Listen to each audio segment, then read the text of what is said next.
Last date 8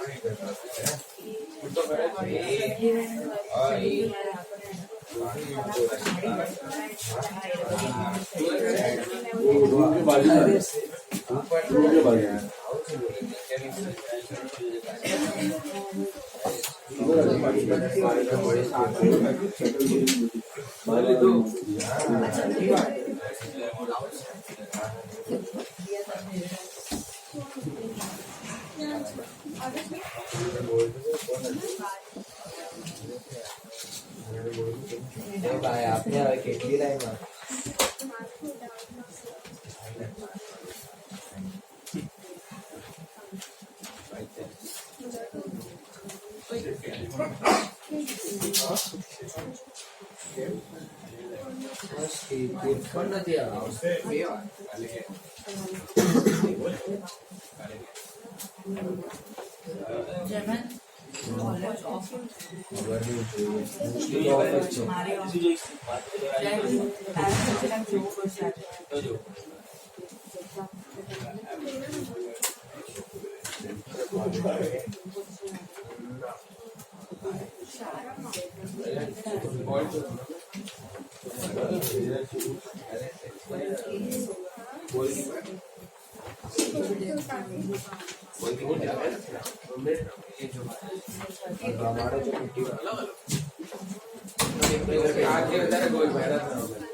See now, text book ले लो सब लोग, खुद का टेक्स्ट बुक रखना।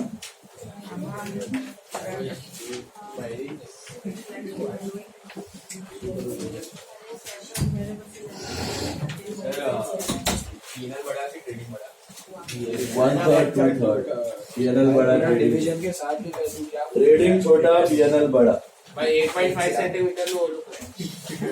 अरे सच्चे बसते आवाज माफी ना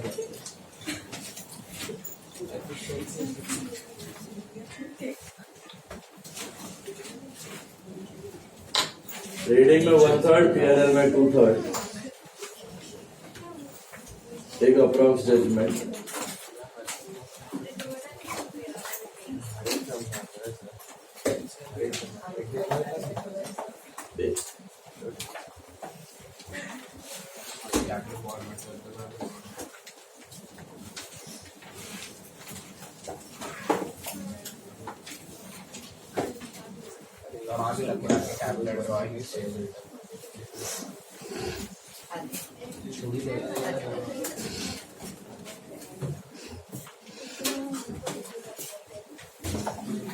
Take page number 110.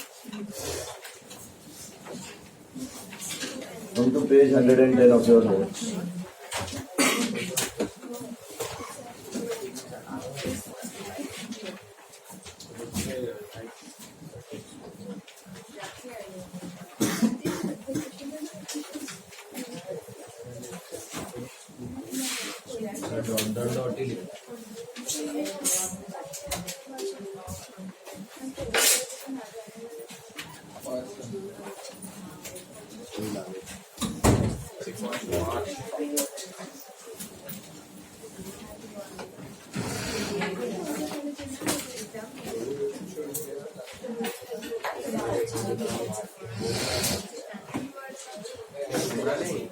See now, started with final accounts a couple of days back.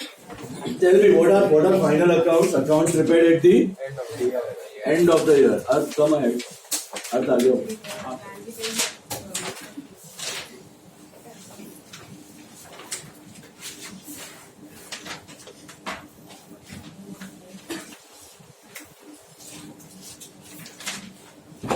What are final accounts? Accounts prepared at the end of the year. Okay. Every year के end में generally बनाए जाते हैं, but compulsory है कि end of the year में ही बनाए जाए. जब जी चाहे तब बना सकते हो. Every year. साथ में. After every transaction also you can make it. Tally वगैरह कंप्यूटर पे तो आपको after every transaction भी दिख जाएगा. अभी बनाया क्यों जाता है? Why? What is the need for making final accounts? Two important reasons. Remember? One is the Profit loss. value of Business. business. Value of business. इधर नियत ही करो. Value of business. That is given by values of assets and Liability. liability. What is the second thing? Why do we make it? Find error. Find errors नहीं. Trial balance. Final accounts ये जब क्यों बनाए जाते हैं? Find out profit or loss. Profit या loss ढूंढने के लिए. बराबर है? तो find out profit और loss. एक साल का रिजल्ट और एक साल के बाद कहाँ पे पहुंचे? सिंपल सी चीज है. एक साल में आपने क्या काम किया? एक साल का रिजल्ट, दैट इज प्रॉफिट और लॉस, एंड दूसरा your value of business, that is the value of assets and liabilities. अच्छा, what type of incomes and expenses you record in trading account? Direct income and direct. एक ही direct income होता है, that is sales. उसको छोड़ के सारे income कहा जाएंगे प्रॉफिट एंड लॉस क्रेडिट. बराबर है? अच्छा, direct expenses. What are direct expenses? Shortcut mantra I have given you. Expense related to purchase or production of goods. Purchase production वाला है तो direct, तो trading direct. और purchase production से related नहीं है तो फिर कहाँ जाए? P&L. Purchase production से related नहीं है तो कहाँ जाएगा? P&L. Debit. Profit and loss debit side. Is that right? All of you got that? So P&L में mostly which type of expense do you get? Not related to PP, not related to purchase or production. का मतलब basically office का selling distribution, finance वगैरह का खर्चा P&L में. Loss वगैरह सारे कहाँ पे जाएंगे? P&L. Is that right? Hello. Then balance sheet. Balance sheet shows the values of assets and liabilities. Assets we saw intangibles होते हैं. टैंजिबल फिक्स्ड एसेट्स होते हैं, इन्वेस्टमेंट्स होते हैं और करंट एसेट्स होते हैं. लायबिलिटी में दो प्रकार की होती है, इंटरनल एंड एक्सटर्नल. इंटरनल वाली कौन सी है? मेनली कैपिटल और रिजर्व्स होती हैं. एक्सटर्नल में लोन्स होते हैं लॉन्ग टर्म और करंट लायबिलिटी होती है short term. What are current liabilities? Life is what are current assets? Life is current less than. Current assets current liability एक साल या एक साल से कम का. फिक्स्ड एसेट्स फिक्स्ड लायबिलिटीज एक साल से ज्यादा. बराबर है? I'll throw you items. You tell me which item will go where. You have 6 places to record them. You have trading debit, you have trading credit, you have P&L debit, you have P&L credit, you have liabilities, and you have assets. Tell me machinery. Assets. Sales. Trading credit. Credit side income, debit side expenses. Right? Tell me salaries. P&L debit side expense but indirect. Tell me wages. Trading debit expense plus expense but direct. Tell me capital. Liabilities. Tell me telephone expenses. P&L debit side. Tell me purchases. Trading debit side. It's a direct expense. Tell me rent rates, taxes. Only rent rates, taxes. P&L debit. Indirect expense. Factory rent rates, taxes. Tell me dividend received. P&L credit side. Indirect income. Tell me interest received. P&L credit side. Income. Tell me carriage inwards. Trading debit, direct expense. Tell me carriage outwards. P&L debit, indirect expense. Tell me cash. Asset. Bank. Asset. Loans. Liabilities. Tell me commission paid. P&L debit side. Traveling expenses. P&L debit side. Unloading charges. Trading debit side. Loading charges. P&L debit side. Clearing charges. Trading debit. Clearing are related to imports. Forwarding charges. P&L debit side. Related to exports. Import duty. Trading debit. Purchase production related. Purchase related. And export duty. P&L debit. Commission received. P&L credit side. It's an income. Prepaid expenses. Assets. Outstanding expenses. Liabilities. Goodwill. Assets. Trademarks. Brand name. बहुत बढ़िया. So ये हमने देखा हुआ था कि these are the items which will be given in the question in the form of a trial balance. What is a trial balance? List of all the ledger balances. मैंने जब आपको डेमो बताया था फाइनल अकाउंट्स का, तब हमने laser की मदद से फाइनल अकाउंट्स बना दिया था. बट आपका काम इजी करने के लिए आपको घड़ी घड़ी लेजर रेफर करने की जरूरत नहीं है. आपको वो डेटा कहाँ पे दिया होगा? In the form of a trial balance, और आपको सीधा ट्रायल बैलेंस से कॉपी करना है. अच्छा, जब डिस्कस कर रहे थे इंट्रो पार्ट, तब मैंने एक और चीज डिस्कस की थी. ट्रायल बैलेंस के साथ एक और चीज आती है, adjustments. What are adjustments? Adjustments are unrecorded transactions. Very good. Adjustments are nothing but unrecorded transaction जिसका अभी तक एक भी इफेक्ट एंट्री आया नहीं है. कंप्लीट ओमिशन वाली चीज है. अब कुछ एडजस्टमेंट आप भूल गए हो, मतलब भूल गए, एक्चुअली भूल गए, एंट्री रिकॉर्ड करना भूल गए, मिस्टेक हो गई है, वो भी अनरिकॉर्डेड है, उसको भी एडजस्टमेंट बोलते हैं. और कुछ चीजें आप जानबूझ के छोड़ देते हो फाइनल अकाउंट्स में रिकॉर्ड करने के लिए, डायरेक्टली फाइनल अकाउंट्स के स्टेज पे एंट्री करने के लिए जानबूझ के पहले छोड़ देते हो, उनको भी एडजस्टमेंट कहा जाता है. So whether you leave it by mistake, whether you leave it on purpose, both are termed as adjustments. Adjustments are nothing but unrecorded transactions. अब वो अनरिकॉर्डेड है तो उसका पूरा लंबा रूट फॉलो नहीं होता. नॉर्मली क्या होता है? जर्नल होता है, जर्नल से लेजर होता है, लेजर से ट्रायल बैलेंस, और ट्रायल बैलेंस से final account. That is the normal route of an entry of a transaction. Adjustments क्या होते हैं? सीधे वीआईपी ट्रीटमेंट होती है. ओके, भूल गए हो रिकॉर्ड करना, सीधे फाइनल अकाउंट स्टेज पे आके आप उसको रिकॉर्ड कर देते हो, सीधे फाइनल अकाउंट स्टेज पे आके. ठीक है. और फाइनल अकाउंट स्टेज में आने के बाद अभी यहां पर डायरेक्टली एंट्री देनी है. इधर तो जर्नल नहीं है, एक जर्नल प्रॉपर बनता है, जर्नल प्रॉपर में एंट्री जाती है. वो कैसे करनी है वो बताऊंगा आपको. एडजस्टमेंट की एंट्रीज होती है. तो एक जर्नल प्रॉपर बनता है, जो अपना जर्नल प्रॉपर है ना सार्वजनिक, उसमें एक एंट्री होती है एडजस्टमेंट की. फिर लेजर ट्रायल बैलेंस वो नहीं, सीधा जर्नल प्रॉपर से फाइनल. ऐसा जर्नल प्रॉपर बातें सीखेंगे. अभी फाइनल अकाउंट में एंट्री देनी है उसको, तो कैसे देनी है? तो वाया प्लस या माइनस करके, या फिर 2 बाय करके. कितने इफेक्ट होंगे एडजस्टमेंट्स के आपके हिसाब से? दो इफेक्ट होंगे, एक डेबिट, एक credit. Every entry has got 2 aspects, debits and credits. तो एडजस्टमेंट्स के भी कितने इंपैक्ट्स होंगे? 2 इंपैक्ट. ट्रायल बैलेंस आइटम के एक ही होंगे, क्योंकि वो ऑलरेडी रिकॉर्डेड है, वो लेजर की क्लोजिंग बैलेंस है. अभी सेल्स है तो एक जगह ही जाएगा ट्रेडिंग क्रेडिट, सैलरी है तो एक जगह ही जाएगा P&L डेबिट. दूसरा इम्पैक्ट कैश में हो चुका है, वो कैश जाएगा एसेट में. सो ट्रायल बैलेंस वाले आइटम्स रिकॉर्डेड है, उनका सिर्फ एक इफेक्ट रहता है. But adjustments are what? Unrecorded entries. तो वो अभी तक कोई इफेक्ट आया नहीं है. सीधा 2 इफेक्ट फाइनल अकाउंट्स में देने आपको. एक होता है डेबिट इम्पैक्ट, एक होता है credit impact. Is it clear? So what are adjustments? Basically adjustments are what? Unrecorded transactions. अब ये एडजस्टमेंट सिर्फ मैन्युअल अकाउंटिंग में होता है. कंप्यूटराइज्ड अकाउंटिंग में एडजस्टमेंट नाम की कोई चीज होती ही नहीं, क्योंकि कंप्यूटराइज्ड अकाउंटिंग में सब कुछ जर्नल के थ्रू रिकॉर्ड होकर ही फाइनल अकाउंट्स में. उधर एंड मोमेंट पे कुछ ऐसा प्लस माइनस का एंड मोमेंट में भी करो, लेकिन जर्नल के थ्रू ही आना पड़ेगा. डायरेक्टली फाइनल अकाउंट में कुछ घुसा नहीं सकते. ठीक है. ये सिर्फ मैन्युअल अकाउंट में पॉसिबल है. इसमें काफी सारे एडजस्टमेंट्स होते हैं, एन नंबर ऑफ एडजस्टमेंट. जितने जर्नल एंट्रीज है सारे के सारे एडजस्टमेंट्स के फॉर्म में आ सकते हैं, सारे के सारे.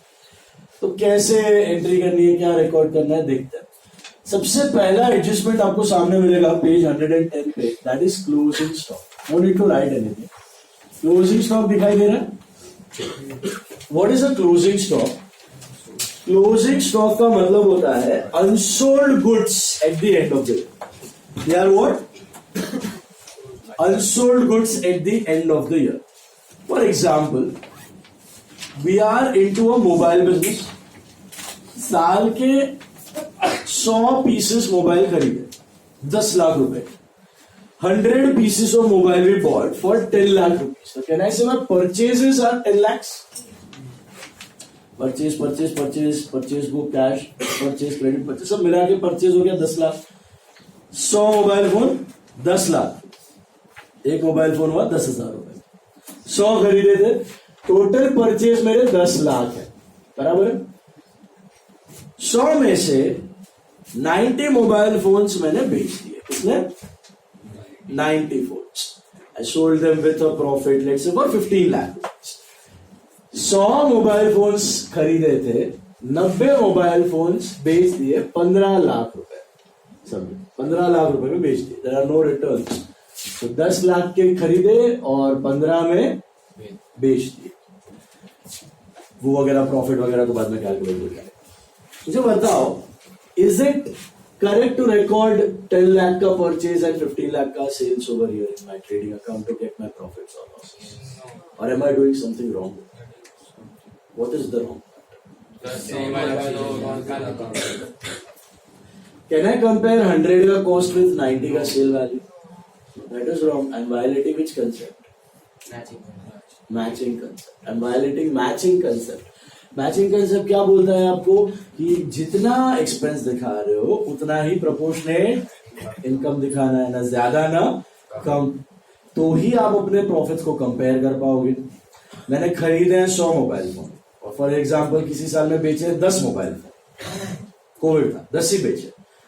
तो इधर 100 का कॉस्ट दिखाऊंगा और 10 का सेल वैल्यू दिखाऊंगा. मुझे तो बड़ा सा लॉस दिख जाएगा. वही नेक्स्ट ईयर वो सारे के सारे बिक जाएंगे, लेकिन खरीदे तो है ही नहीं नेक्स्ट ईयर कुछ भी. तो सिर्फ प्रॉफिट ही दिखेगा. मेरे को क्या लगेगा, पहले साल बिजनेस बहुत खराब किया, दूसरे साल बिजनेस बहुत अच्छा किया. मैं अपने बिजनेस का प्रॉफिट्स को कंपेयर कर ही नहीं पाऊंगा. Are you getting the point? So comparison possible करने के लिए ये बहुत इंपॉर्टेंट कंसेप्ट होता है मैचिंग कंसेप्ट. मैचिंग कंसेप्ट क्या बोलता है, अगर आपने 90 मोबाइल सेल किए हैं तो कॉस्ट भी कितने की दिखानी है? 90 मोबाइल. उससे ज्यादा भी नहीं, उससे कम भी नहीं. Match your revenues with your expenses. Revenue मतलब income. Match your incomes with your expenses. अगर इनकम 12 महीने की ले रहे हो, अगर टाइम वाइज कोई इनकम है, अगर इनकम 12 महीने की ले रहे हो तो एक्सपेंस भी 12 महीने की लेने. इनकम 6 महीने की ले रहे हो तो एक्सपेंस भी 6 महीने के लेने. इनकम 3 महीने की ले रहे हो तो एक्सपेंस भी 3 महीने के ही लेने हैं. तो ही मैचिंग पॉल होगा, तो ही प्रॉफिट कंपेरेबल रहेगा. वरना आप अपने प्रॉफिट को कभी कंपेयर नहीं कर पाओगे. तो इसके लिए हम लोग क्या करेंगे, अभी परचेसेस ऑलरेडी मैंने 100 मोबाइल फोन का रिकॉर्ड कर दिया है. मेरे को तो पता नहीं था कितने बेचने वाला हूं, तो बाद में पता चला. ईयर के एंड पे मैंने डेटा उठा के देखा तो 90 ही बिके. 10 अभी भी बेचने बाकी है. वो कब बिकेंगे? Next year बिकेंगे. तो अगर वो नेक्स्ट ईयर की इनकम है तो खर्चा भी नेक्स्ट ईयर में दिखाना चाहिए. ऑब्वियसली नेक्स्ट ईयर में दिखाना चाहिए कि ये साल में दिखाना चाहिए. तो ये साल से मैं 100 मोबाइल फोन में से 10 मोबाइल फोन का कॉस्ट क्या करूं? निकाल दूंगा, माइनस कर दूंगा. उसको बोलते हैं क्लोजिंग स्टॉक. तो what is closing stock? It is a type of prepaid expense. You know what a prepaid expense? Advance में दे दिया है, बेनिफिट मिलना बाकी है. तो हम लोग क्या करेंगे, 10 मोबाइल फोन का कॉस्ट कितना होगा? अगर 100 का 10 लाख है तो 10 का 1 लाख होगा. ऑब्वियसली 1 लाख होगा ना. 1/10 1 लाख होगा. 10,000 इंटू 10,000 का एक मोबाइल फोन है सपोज. तो 10 मोबाइल फोन का 1 लाख रुपए, राइट. तो मैं क्या करूंगा, परचेज में से माइनस कर दूंगा क्योंकि वो ये साल का एक्सपेंस नहीं है. बट खाली प्रेजेंटेशन के लिए आप लोग क्या करते हो, परचेज में से माइनस ना करके क्रेडिट साइड पे दिखा देते हो by closing stock. But I won't right your 1 lakh. I will write your 1,40,000 approx, 1,30,000 या 1,20,000 या 1,35,000 व्हाटएवर. 1 लाख से कुछ ज्यादा ही होगा. क्यों पता है आपको?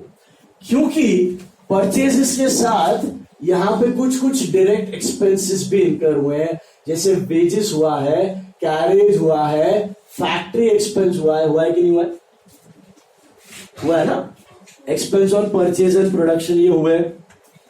अब इमेजिन करो ये सारे एक्सपेंसेस, ये समझो 50,000 हुआ है, ये 1,00,000 हुआ है, ये 70,000 हुआ है, ये सारे एक्सपेंसेस किस पे हुए? परचेज या production of how many mobile? 100। तो परचेज प्राइस भी 100 मोबाइल फोन का है, तो खर्चे भी 100 मोबाइल फोन पे ही हुए होंगे। अब ये पूरे 100 मोबाइल फोन के खर्चे क्या मैं इस साल के ट्रेडिंग में दिखा दूं? Would that be right? क्यों नहीं दिखा सकता? क्योंकि जैसे पूरा परचेज का कॉस्ट में नहीं दिखा सकता, वैसे पूरा वेजेस भी नहीं दिखा सकता, पूरा कैरेज भी नहीं, पूरा फैक्ट्री एक्सपेंस भी नहीं। क्यों? क्योंकि इसमें से भी कुछ खर्चा तो 10 मोबाइल फोन पे हुआ है, और जो कब बिकने वाले हैं? Next year. तो वो खर्चे भी कहां शिफ्ट हो जाने चाहिए?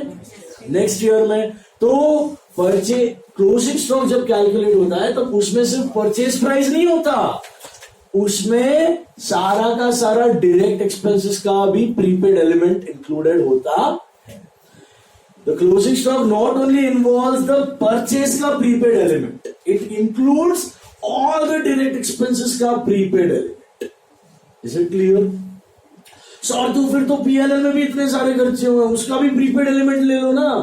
देखो थोड़ा सा फर्क है, ये जो डायरेक्ट एक्सपेंस होते हैं ना, ये परचेज और प्रोडक्शन वाले होते हैं। तो एग्जैक्टली गुड्स बनाने पे जो खर्चा हुआ है वो ऊपर, यहां पे जो खर्चा है ना वो गुड्स बनाने पे हुआ ही नहीं है, वो तो कभी होगा कभी नहीं होगा, वो परचेज का हिस्सा है ही नहीं।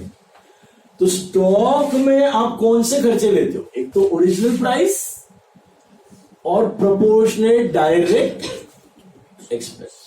Is it clear? तो closing stock is a type of prepaid expense, but not only prepaid purchase, it includes what? It includes prepaid purchase plus prepaid wages plus prepaid carriage, in short prepaid direct expense. Logic समझ में आया ना? तो खाली 10% purchase का नहीं, 10% wages का, 10% carriage का, 10% फैक्ट्री का, सब मिला के आपका क्लोजिंग स्टॉक कितना हो? 1,40, 1,30, 1,20, whatever is the situation. Is this clear? कारण इसलिए मैंने क्या किया, परचेज से डायरेक्टली माइनस नहीं किया, क्योंकि इसमें सिर्फ प्रीपेड परचेज नहीं है, इसमें कुछ प्रीपेड वेजेस भी है, कुछ प्रीपेड कैरेज भी है, कुछ प्रीपेड फैक्ट्री ओवरहेड्स भी है, तो सबसे कहां माइनस करते बैठे। इससे अच्छा मैंने क्रेडिट पे रिकॉर्ड कर दिया, बात तो वही हुई। इधर से माइनस करो या फिर क्रेडिट पे रिकॉर्ड कर दो, बात तो एक ही है ना। Is it clear? तो मैं क्या कर रहा हूं बेसिकली, मैं ये सारे खर्चों को 1,40,000 से बढ़ा रहा हूं कि घटा रहा हूं? ये एक्सपेंसेस को 1,40,000 से